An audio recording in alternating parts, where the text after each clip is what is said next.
जर तुम्ही kidney फेलियरचे patient असाल आणि नॉनव्हेज खात असाल तर तुमचं क्रिएटिनिन नक्कीच वाढेल.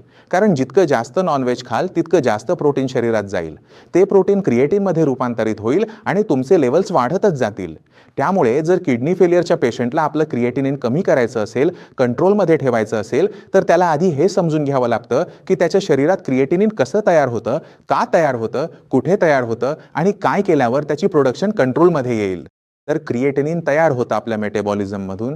जेव्हा आपण काहीतरी खातो, प्रोटीन खातो, तेव्हा ते पचताना हे तयार होतं आणि हे कुठे तयार होतं? आपल्या स्नायूंमध्ये तयार होतं. त्यामुळे जर आपण प्रोटीनचं सेवन जास्त करत असू, तर शरीरात हे रूपांतर जास्त प्रमाणात होतं, ज्यामुळे क्रिएटिनिन शरीरात साठायला लागतं. कारण किडनी नीट काम करत नाहीये. त्यामुळे सगळ्यात पहिलं काम काय करायचं असतं? किडनी फेल्युअरच्या पेशंटमध्ये आपलं प्रोटीनचं सेवन नियंत्रित करायचं असतं. आपल्याला तितकंच प्रोटीन खायचं असतं जितकं शरीराची गरज आहे. आता शरीराला किती गरज आहे हे समजून घेणंही महत्त्वाचं आहे आणि यासाठी तुमची KFT रिपोर्ट खूप उपयोगी ठरते. त्यामुळे जर तुम्ही KFT, LFT करून घेतलं असेल तर रिपोर्ट काढा. त्यात टोटल प्रोटीनची एक ओळ असते जी तुम्ही सगळे दुर्लक्ष करता. त्यात बघा की काय सांगितलं आहे, तुमचं टोटल प्रोटीन नॉर्मल व्हॅल्यूजमध्ये आहे की नाही. जर नॉर्मल व्हॅल्यूजमध्ये येत असेल तर तुम्ही तिथे प्रोटीन फ्री डाएटवर जाऊ शकता, जिथे आपण प्रोटीनचं सेवन अजिबात करत नाही. आपण पोळी भाजी तर पूर्णपणे खातो, पण आपण डाळी, अंडी, नॉनव्हेज, चिकन, फिश हे सगळं थांबवतो. याचा फायदा असा होतो की शरीरात कॅटेनियनचं उत्पादन बऱ्याच प्रमाणात नियंत्रणात येतं. आता एक शंका येते की जर आपण प्रोटीन खात नाही आहोत तर आपलं शरीर कसं चालेल? शरीर तर प्रोटीनचं बनलेलं आहे. तर जर आपण प्रोटीनचं सेवन केलं नाही तरी शरीरात आधीच प्रोटीन ठीकठाक आहे, तर आपण जे कार्बोहायड्रेट घेतोय ते आपोआप प्रोटीनमध्ये रूपांतरित होऊ लागतात. शरीरात ऑटोमॅटिकली प्रोटीन तयार होतं आणि आपण दर महिन्याला टेस्टही करून घेतो. त्यामुळे जर कधीही असं वाटलं की हो शरीरात कमी होत चाललंय, लोअर साईडला जातंय, तर तुम्ही ते बदलू शकता. जर तुमच्या शरीरात प्रोटीनचं प्रमाण नॉर्मलपेक्षा कमी असेल. म्हणून प्रोटीन थांबवणं हे सर्वात मोठ्या चुकांपैकी एक ठरतं. कारण जर आपल्या शरीरात प्रोटीन अगदीच कमी आहे, म्हणजे 5 पॉइंट चालू आहे, 4.5 चालू आहे, तर शरीरात प्रोटीनच्या कमतरतेमुळे काय होतं की रक्त खूप पातळ होतं. अशा पेशंटच्या पायांमध्ये पाणी साचलेलं दिसतं. जेव्हा हा पेशंट झोपतो, आडवा होतो, तेव्हा पायात साचलेलं पाणी छातीत भरायला लागतं, फुफ्फुसांमध्ये भरायला लागतं.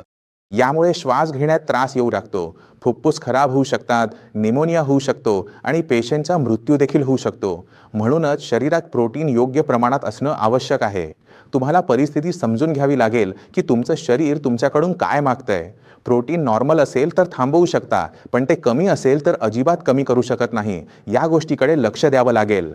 आता प्रश्न असा येतो की जर मला प्रोटीन खायचं असेल तर कोणतं खायचं आहे? कारण प्रोटीनचे खूप स्रोत आहेत. प्लांट बेस्ड प्रोटीन देखील आहे आणि ॲनिमल बेस्ड प्रोटीन देखील आहे. या दोन्हींच्या गुणधर्मांमध्ये जमीन आसमानाचा फरक आहे. त्यामुळे जितकेही पेशंट असतात, मी त्यांना नेहमी हेच सल्ला देतो की जर तुम्हाला प्रोटीन घ्यायचं असेल तर तुम्ही प्लांट बेस्ड प्रोटीन घ्या. कारण ते सहजपणे आणि चांगल्या प्रमाणात मिळतं. शरीरातील प्रोटीन झपाट्याने वाढायला लागतं आणि आपल्याला चांगले परिणाम मिळतात. शिवाय क्रिएटिनिन देखील वाढत नाही. तेच पण काही वेळा पेशंट म्हणतात, "नाही, मी तर चिकन खाणार, फिश खाणार." अशा केसेसमध्ये आपल्याला क्रिएटिनिन खूप वेगाने वाढताना दिसतं. किडनी झपाट्याने खराब व्हायला लागते, BP अचानक वाढायला लागतं, कॉन्स्टिपेशन सुरू होतं. त्यामुळे खूप समस्या येऊ लागतात.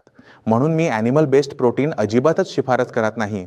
कोणत्याही किडनी फेल्युअरच्या पेशंटला जेवणात प्रोटीनसोबतच युरिनमध्ये जे प्रोटीन लीक होतं आहे, त्याचंही आपल्याला लक्ष द्यावं लागतं. कारण जर पेशंटच्या युरिनमध्ये प्रोटीन लॉस खूप जास्त होत असेल, तर याचा अर्थ असा होतो की किडनी खूप वेगाने खराब होत आहे आणि प्रोटीन जे शरीरातून बाहेर पडतंय ते आपण आहारातून घेत नाही आहोत. तिथे शरीरात कॉम्प्लिकेशन्स येण्याची शक्यता पूर्णपणे असते. आपल्याला आपल्या युरिनमधून जे प्रोटीन लीक होतंय ते थांबवावं लागतं आणि यासाठी आपल्याला किडनीची मदत लागते. कारण किडनीच ते पास करत आहे. आता किडनी का पास करत आहे हेही आपल्याला समजून घेण्याची गरज आहे. जेव्हा आपलं रक्त नेफ्रॉन्समध्ये जातं, जे तुम्ही स्क्रीनवर पाहत आहात, तिथे रक्त फिल्टर केलं जातं. शरीरात जितकंही टॉक्सिक मटेरियल आहे ते इथून वेगळं केलं जातं. पण जेव्हा किडनीमधले हेच नेफ्रॉन्स डॅमेज व्हायला लागतात, तेव्हा त्यात इन्फ्लेम म्हणजेच सूज येते. सुजेमुळे असं होतं की आपल्या रक्तातला प्रोटीन अल्ब्युमिन जो आपल्या रक्तात असतो, तो आपल्या लघवीच्या रसातून लीक व्हायला लागतो.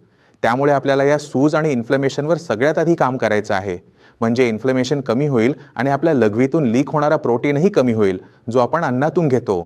जो प्रोटीन आपण घेत आहोत, जो शरीर प्रोटीन तयार करत आहे, तो शरीरातच राहावा. आपण हे साध्य केलं तर परिणाम खूपच आकर्षक होतात. मला आशा आहे की या व्हिडिओमधून तुम्हाला समजलं असेल की नॉनव्हेज का खाऊ नये, प्रोटीनबद्दल मला काय लक्षात ठेवायला हवं हेही तुम्ही समजून घेतलं असेल. तरीही शेवटी कुठलाही डॉक्टर अजय सर्वात स्वागतार्थ आहे, हे असंच सुरू राहील. आता परवानगी घ्या, पुढच्या व्हिडिओत भेटू. तोपर्यंत नमस्कार.